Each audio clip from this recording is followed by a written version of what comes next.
This is going to be a short video, which is unusual for me. But I had a request from somebody asking that I talk about meditation, obviously from one of the videos I made, and also meditation and yoga. And whether or not I talk about anything else, we'll see as the video goes. I'm going to talk about yoga first because that is the one that,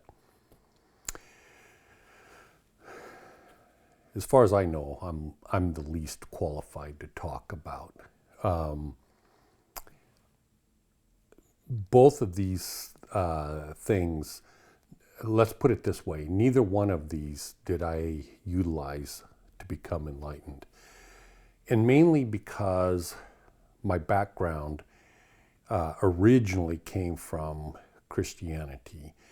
And then I was a Mormon for 35 years. And they actually discourage you to look into that sort of thing, probably because you could become enlightened. Maybe, I don't know. But I did not utilize these, or let's put it this way, very, very little did I. And so it doesn't contribute or didn't contribute in the least to becoming enlightened. So, but is it a useful tool to become enlightened? When I look back on it, I would say yes. I would say very much yes, especially the meditation. Because if you're not going to utilize the benefits of an entheogen, then you need to somehow, when I say you, I mean a normal human being needs to somehow break the cycle of, for lack of better terminology, break the cycle of brainwashing. Because as human beings on this planet, in the world that's interconnected socially, we are all brainwashed. We are all slaves. Now, I suppose if you were in some tribe somewhere, completely disjointed from the modern world, then you wouldn't be brainwashed in our system of brainwashing. But then you'd be brainwashed in your local system of brainwashing. But in our system, technologically speaking, if you are watching this video, you are already brainwashed into a modern societal system, and somehow you've got to break that cycle of mind to be able to become enlightened. There is no way to do it while being brainwashed as a slave. And this is intentional, by the way. I'm not saying that you're brainwashed because supernaturally there's spirits keeping you from becoming aware. No, I'm not saying that at all. I'm saying intentionally there are human beings that prioritize brainwashing you. And there's all kinds of different ways they do that. Well, I'm not going to go into the details. It's too vast and too diverse to even cover it in this. It is pervasive, to say the least. But where's the tip of the spear, so to say, in where this brainwashing comes from? Well, I would say it's Satan. And I'm not saying some mysterious individual that is some spiritual thing or whatever. No. I mean, if you read the Bible, I mean, and any ancient texts from Hinduism and everything, they all talk about these individuals who walked and talked with the god of this world, call it Shiva or call it Satan or whatever. I mean, Jesus dealt with this individual. So this individual is obsessed with brainwashing us. I have not talked to this individual, Satan, so I'm not entirely, I can surmise why he would do this. You know, there are many possible reasons why he would do it. But the main thing is you're not going to gain the spiritual enlightenment that I'm speaking of as long as you remain brainwashed by this pervasive nature. One way to break it is through entheogen use. However, it's temporary. It is always temporary. What I mean by that is when you're done with whatever it is you happen to be using to break that cycle, you got to reinsert yourself into society and your career, your job, your life, whatever it is, and you get back into the cycle, and eventually that experience dissipates, and you might remember it as a bizarre situation, but you always know that it was brought on unnaturally. It was brought on by a chemical. It was brought on by whatever it is that you were using to bring on this bizarre break in your normal thinking. And then your body, your brain, your mind will eventually make sense of that and go, well, yeah, it was quite the experience, but this reality is actually real and I have to deal with this. When that just absolutely is not true.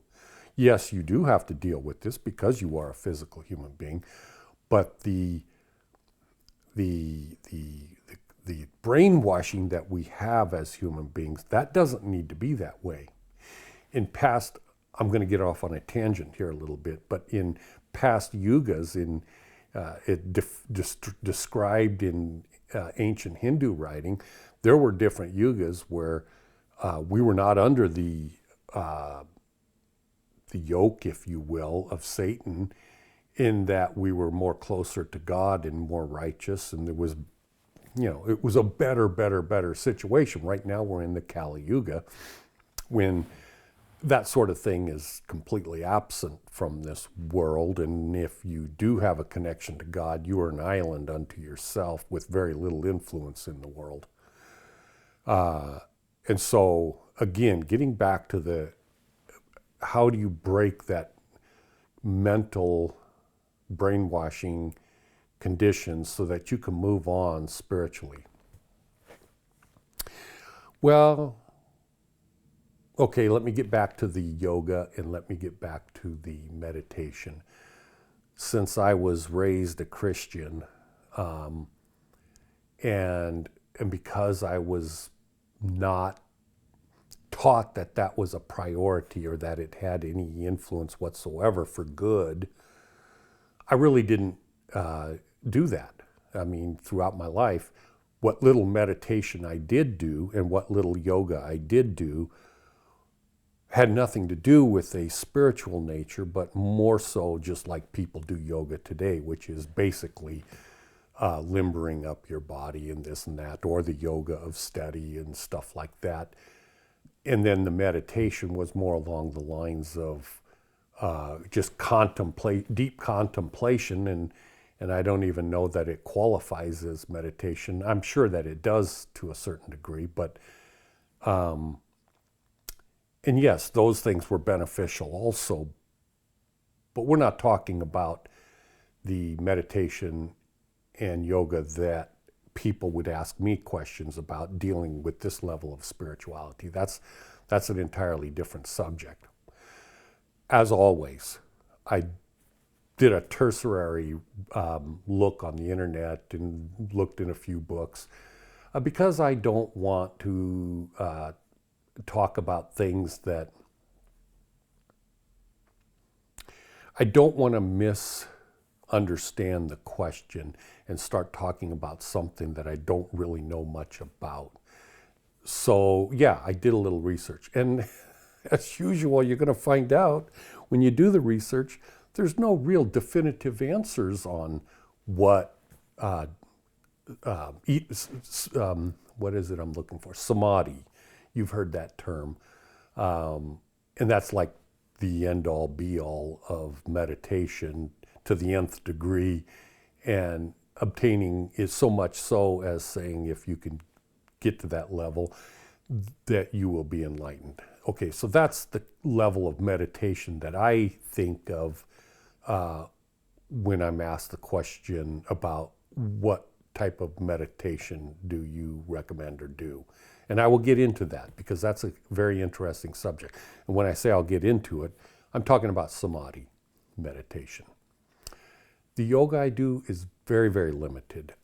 I only do it because I'm 68 years old and I feel, not only do I feel, I know for a surety that if your body is not in great condition and you can't maneuver and you can't do your things and move about and everything, it's very difficult, spiritually speaking, because you need a physical body and you need it to be in decent condition to be able to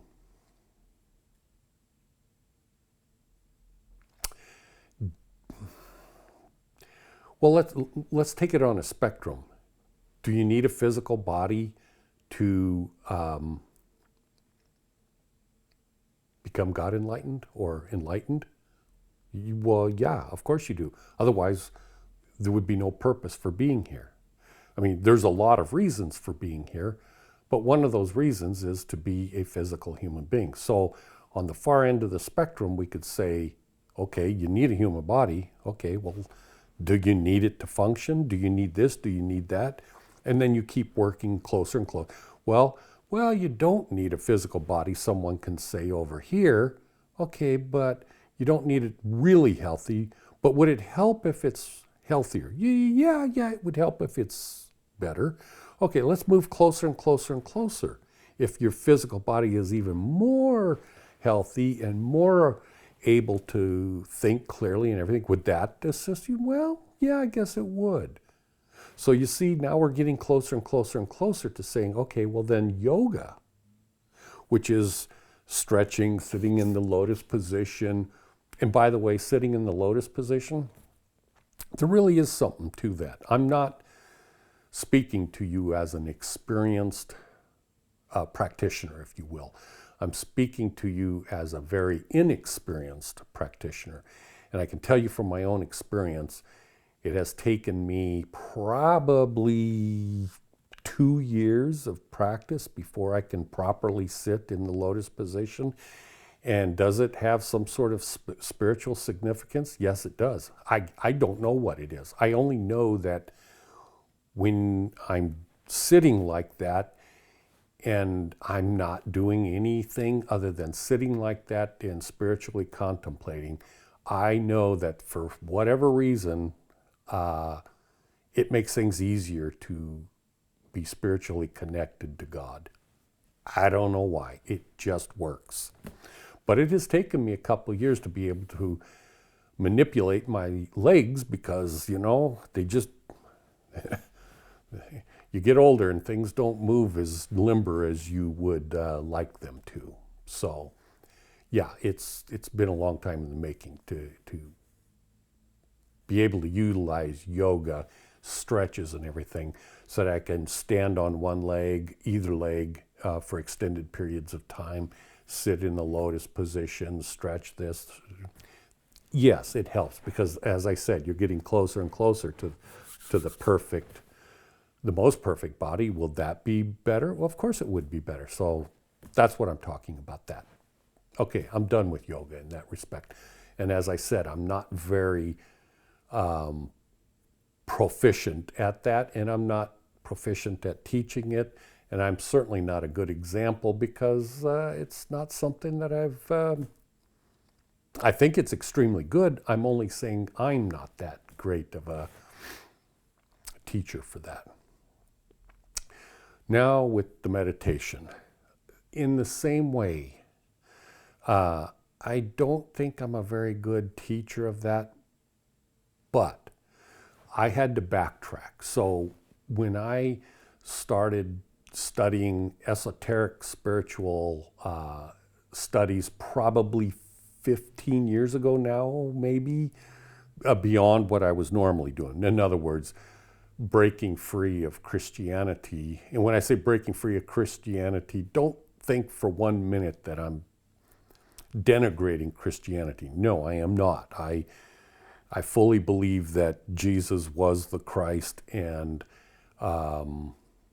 do I consider Jesus my Savior, spiritually speaking? Absolutely I do. So don't get me wrong there when I say, when I broke free of Christianity. When I say that, I'm saying that I broke free of the mental manipulations that Christianity places on human beings to control them and to get money out of them and to use them.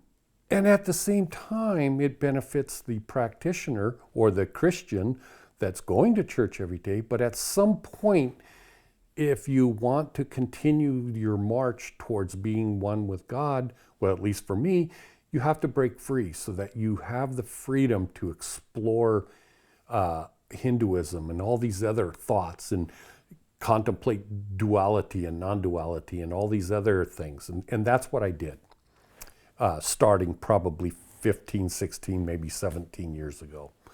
And in doing that, and I was God enlightened, so to say, prior to this, 17 years ago.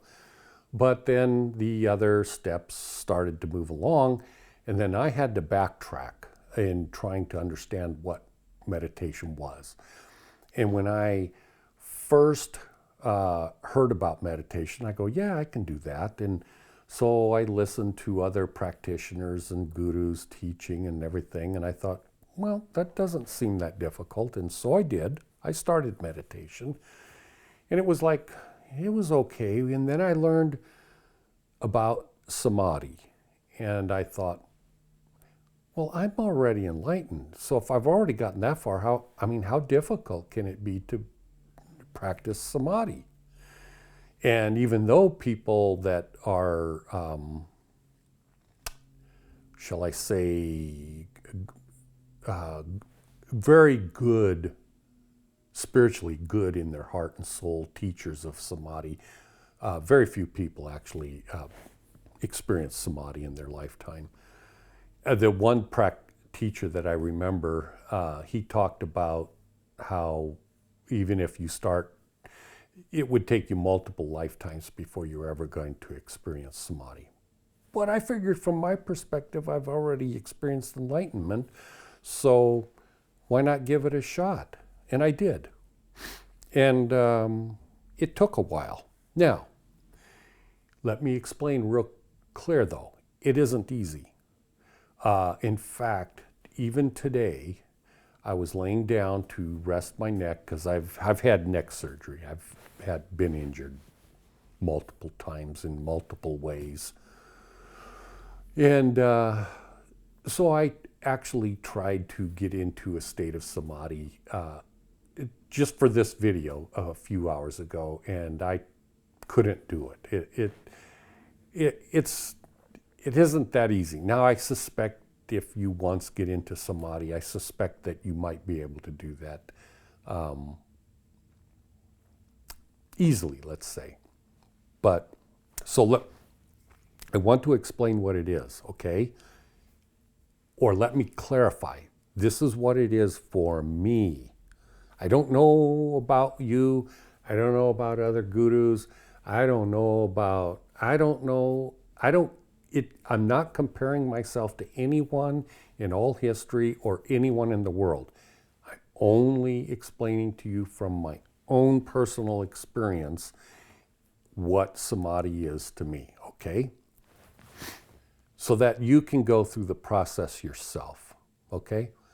So, you follow the practices of meditation, meaning you're trying to eliminate all thoughts from your mind. If you have monkey brain, they call it, or whatever. When I say if you have monkey brain, I think everyone does, actually. Everybody, unless you're a vegetable in a hospital somewhere, everybody has a brain that is constantly thinking and contemplating and stuff like that. So the process of stopping that thinking so that you can get into a state of meditation and deep meditation to the level of what would be referred to as samadhi is not an easy thing to do. But and when I say that meditation, how do you do that? Well, some people say you sit in the lotus position, others say this, others say that. You know what? All I know is for me, I had to lay down on my back. And the reason is because of my neck problems that constantly flare up on me. And if I sit, I can't be still for very long before either my lower back or my upper neck will start hurting really bad. And so for me, I had to lay down. So whatever works for you. But I'm going to teach you super fast because there's a lot of teachers out there that can teach you the process, and I'll just cover the last final details that they don't really cover, and probably because they've never experienced samadhi. So it's the same process in meditation, and that is you blank everything out of your mind. How do you do that?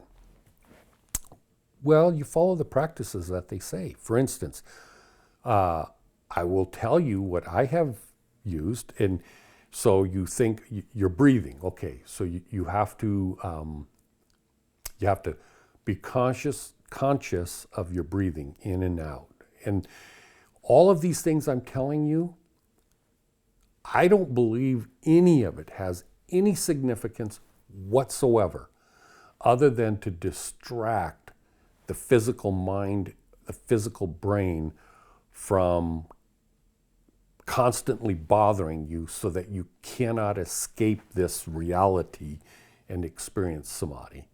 And so when you're aware of your breath and all of these things, being aware of your breath is only another way to distract your mind so that your mind is on autopilot.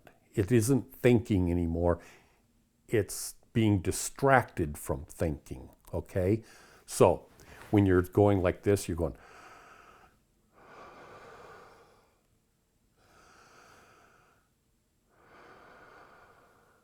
okay, so, and then you can slow it down. I mean, you don't want to hyperventilate. But when you're doing that, it's very intentional. And you have to be mindful. You have to be thinking intentionally. In, out. And when you're doing this, your brain is starting to get into a process of autopilot. And it's distracting your brain. Another thing you do, so that you keep going. You just keep the breath going, and you keep, and at this, now you add to that. Some people say, what is it? Om Shanti or whatever. Om Shanti, Shanti. Others. Oh, I read a book one time by, who knows, some guru from 100 years ago or whatever. Soham, I think, Soham. And he would go, and on an in-breath, he'd go Sol, and then exhale, Ham. I don't even know I can't remember what the word means. But honestly, again, it doesn't matter what they say. They say it's like, oh God, I love you, or it doesn't freaking matter. You're just trying to distract the brain from words. And when you're saying the words, now you don't have to say them out loud. Say them silently in your brain. But But, I mean, you can say them out loud, I suppose, but I do it silently. Honestly, I think you could say ice cream cones. Ice cream cones. Or you could say fat doggies, skinny kitties. I mean, it doesn't matter what you say. There's no significance to it. Boy, is that going to upset a lot of gurus out there, won't it? It doesn't matter what you say. If you have a spiritual significance to your dog, and your dog is Ralph, you could go, Ralph barks. I know I'm being funny, but the reality is it doesn't freaking matter, okay? There's no significance to it, whatever it is you're saying. The significance is up here. If it's a spiritual thought, it doesn't matter what the words are. That's so insane to think words make any difference. I mean, for crying out loud, do you think just because they said it in ancient Hinduism, do you think that you have to use that language or you can't become one with God, or ancient English or whatever? Of course not. It doesn't matter what language you use. It doesn't matter what words you use. You're only trying to distract your mind, spiritually speaking, too. So now you got the breath going, and now you got the mantra going, and it's like Soham. I'm only using Soham because just because it doesn't matter, okay? And so that is going. Now you have to visualize. I think this is one of the things that is important, okay? You have to visualize a point of light. That's the hard part. And I am telling you, it is phenomenally hard. You know how when you could take a flashlight in your eye and shine it in your eye and then close your eyes like this, and you can still see the brightness through, not through your eyelids, but it's in your brain. Or you can look out of a window like that and see the brightness, and then close your eyes and you can still see the brightness or whatever it was. So I think it's important that you close your eyes. Now, some gurus say, well, it doesn't matter what you're visualizing. It could be a shoebox, it could be a chair, it could be an automobile or whatever. Well, that's fine if you're going to just go into a deep meditation. But I'm not talking about that. I'm talking about samadhi. And I think it has to be light. And it has to be like a sun, you know what the sun is like, a big, bright star. I think it has to be something to that nature. At least it was for me, okay? And this is where it gets bizarre. And I mean, I'm just going to tell you, I don't care what people think of me. So I'm just going to tell you, because if you go through the process that I went through, you're going to experience the same thing, and people will think you're crazy too, and I don't care. And you're not going to care either once you get that experience of samadhi. So it's a very bright sun, and it's like you don't really have control over it. Now, mind you can't even get to that point first. The first thing you do is breath. The second thing you do is the chanting. The third thing you do is start blocking out thoughts, because all these thoughts are coming into your head. Thoughts of, what are you going to do today? Thoughts of, what are you going to do tomorrow? Thoughts of the dog barking in the backyard. Thoughts of this, thoughts of that. And you're being inundated with these thoughts. And are they coming from outside? Yes. Spiritually, some thoughts are coming from outside. Some thoughts are coming from inside. Some thoughts are just embedded in your brain. They're coming from who knows where, but they're all coming. And the you that I'm speaking to right now, the essence of you, not the physical body, that you has to somehow block all those thoughts from entering into your soul or whatever. I'm getting bizarre here because I don't know how else to define it, okay? You're blocking them. Does that mean they're not there? No, they're still there, but you're blocking them. It's like you've got a split personality, meaning you're a human being, but also you're a spiritual soul.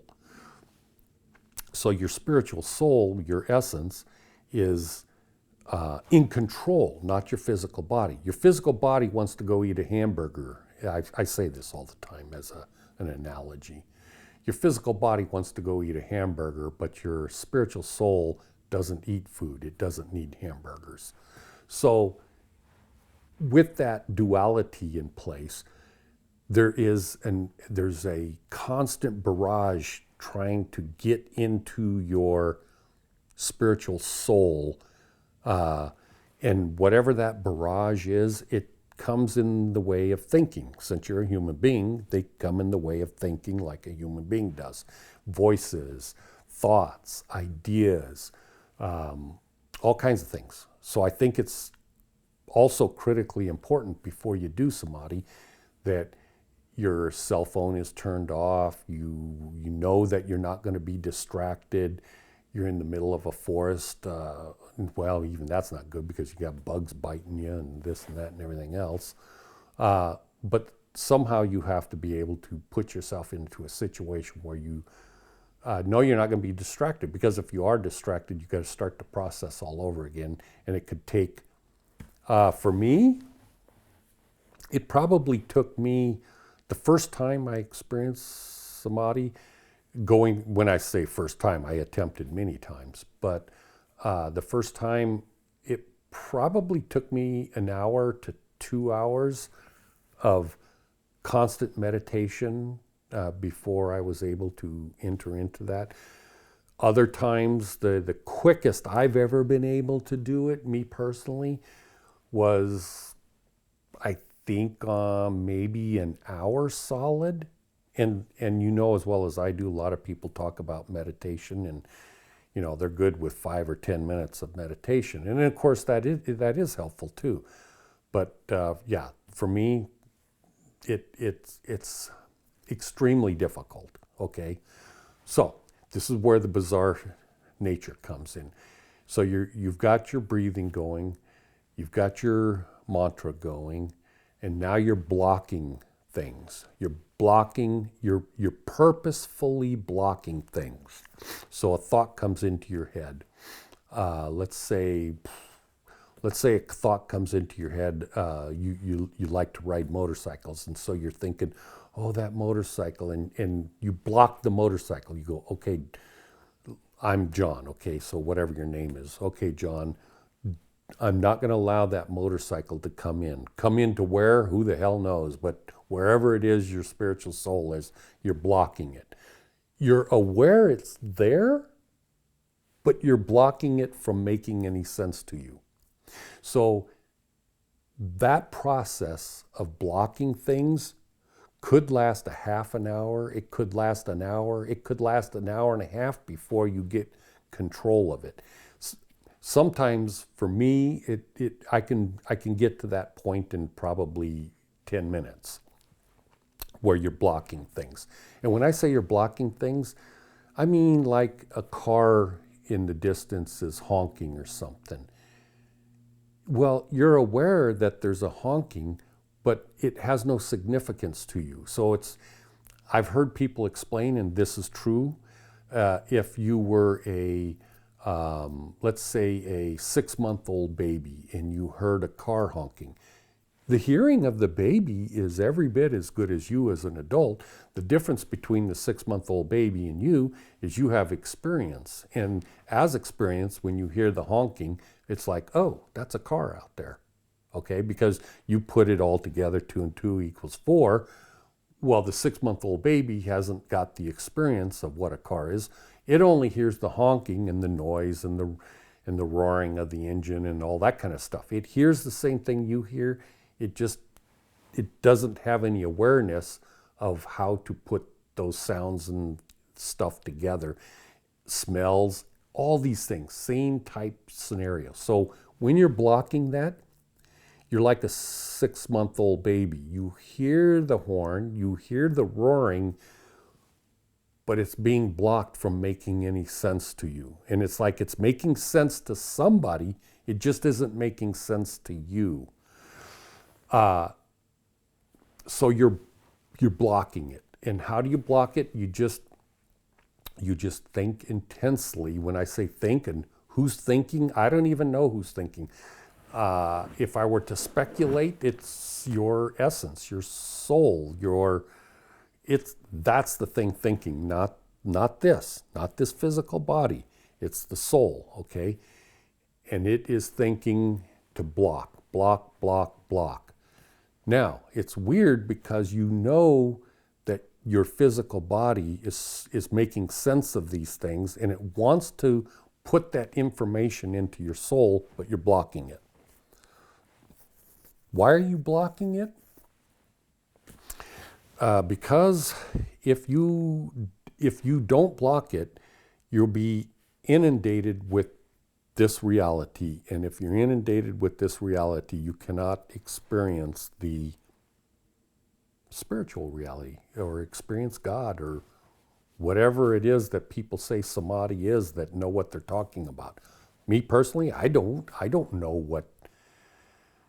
Is it being in communication with God? I suppose so.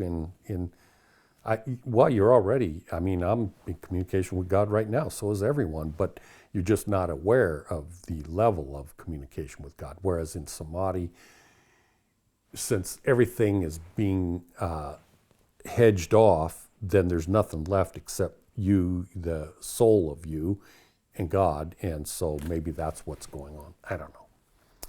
But anyways, even all of that won't get you to samadhi. It won't get you. Now this is the next step. So the blocking, by the way, you might have to practice that for years before you can block entirely. You may never be able to get to that point in your life, and that's fine, but you have to block it. You have to block everything. It doesn't matter what it is. And the weird thing is, it's like your hand. Let's say you got an itch on your hand. When you're in this blocking mode, you can itch the hand and go right back to where you were, and your soul or your essence is aware of what happened. Your body is on autopilot. Your body itched it or did whatever it had to do, and it didn't distract you from your meditation process in the least degree because it's on autopilot. You just know. It's like you scratch your face because it itches, but it didn't distract because it's not entering your soul. You're just aware that something is happening. It just isn't. I'm terrible at words, but so when you get to that point, you still have to, simultaneously, when you're starting the process of blocking, simultaneously, you're thinking of that bright sunlight spot. You're trying to make that happen. That's the hardest part to do in samadhi, in my opinion. It is phenomenally difficult.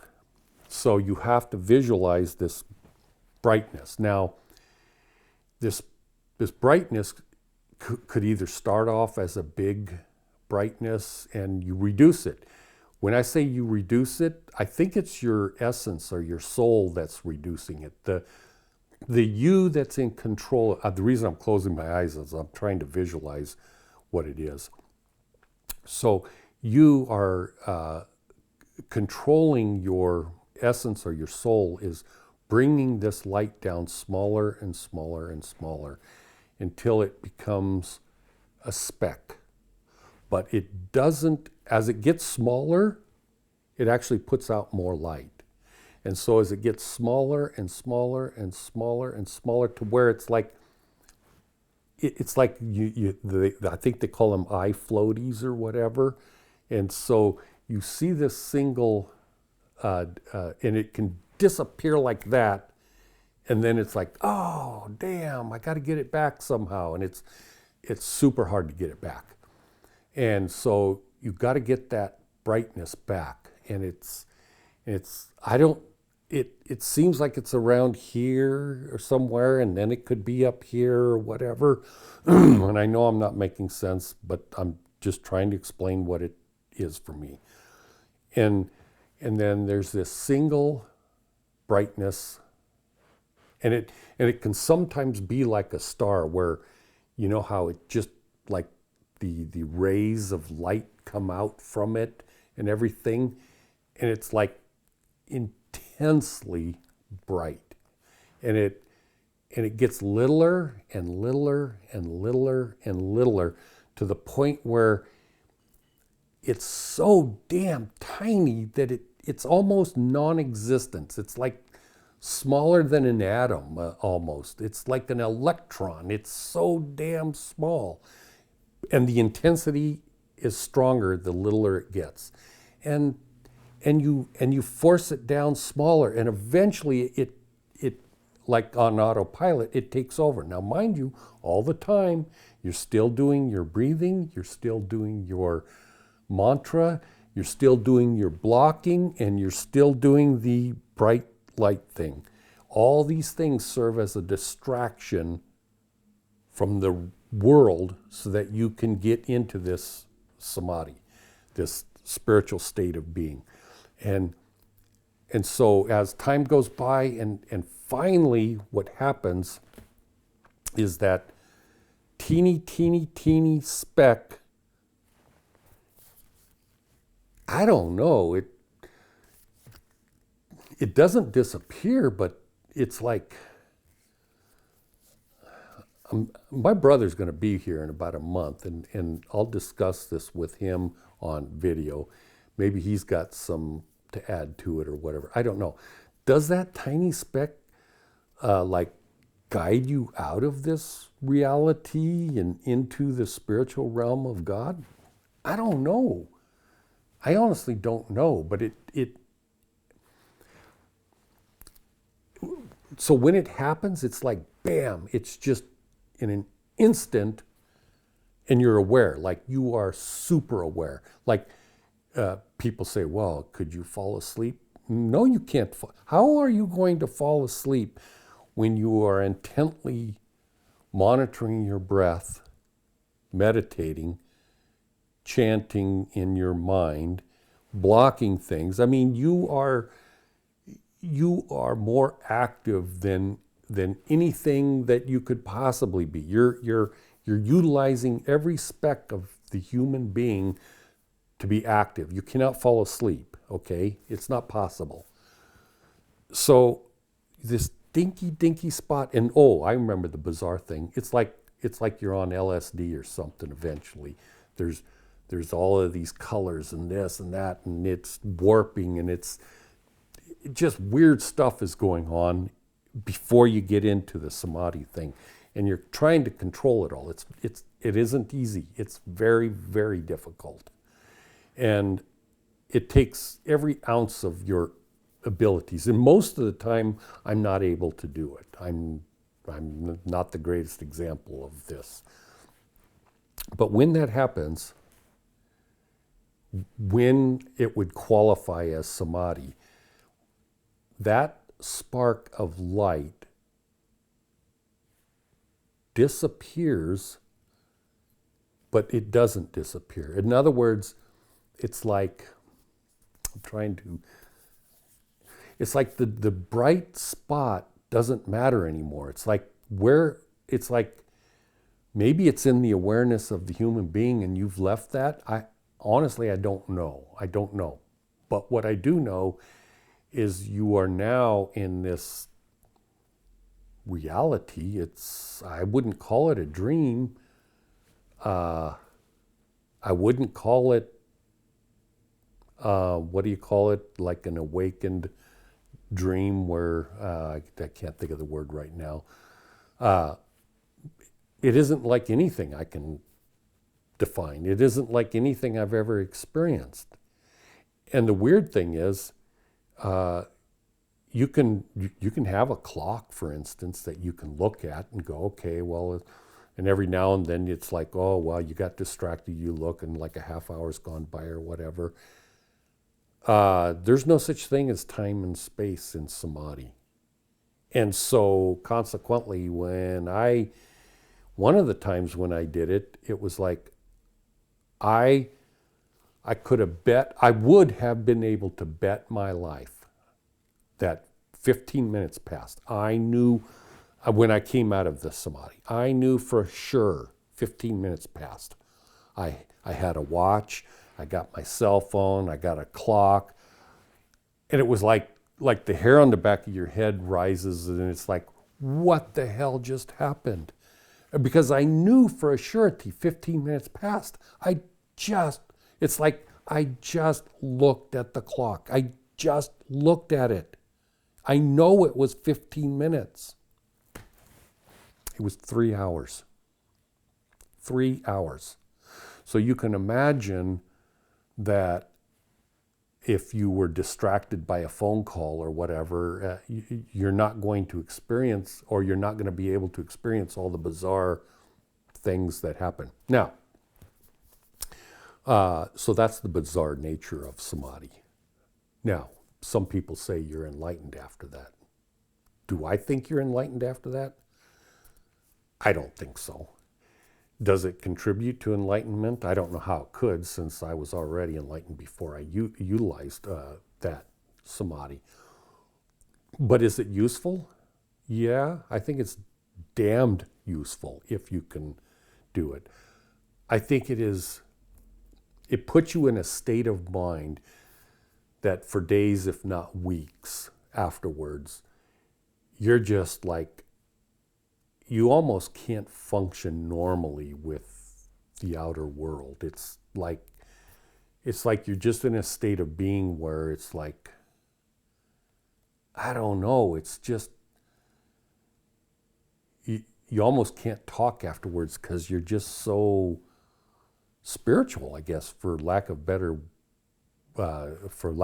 description. It's like you can't put in words what you experience. It's like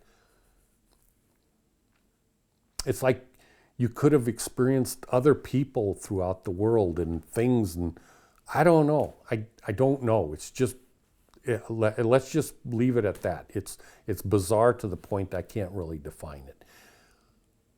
But the bizarre thing was that I think the most bizarre thing was knowing for a surety 15 minutes had passed, and it was about 3 hours. That was what blew me away. And I did not fall asleep, by the way. 100% guarantee you I did not fall asleep. So, is it a spiritual thing? Yeah, it's pretty mind-blowing, actually. And you can't do this if you're using drugs or entheogens or whatever. It isn't going to work for you, because you have to be stone cold sober to be able to enter into this sort of thing. So I think I rambled on long enough with this, and I think that's good enough for now. So I love you. I hope this helps you in any way, shape, or form. I don't know how it could help you, because it's kind of hard to go through that process, meaning most of you will never experience it. At least that's what I have learned from other spiritual teachers and stuff. So I don't know how it can help you if you struggle and struggle and struggle and never get there. So, but at least I'm telling you what it is, okay? I'm telling you from a perspective of been there, done that. So, so there's no mystery about it, so to say. So thank you for watching. I hope you have a good day.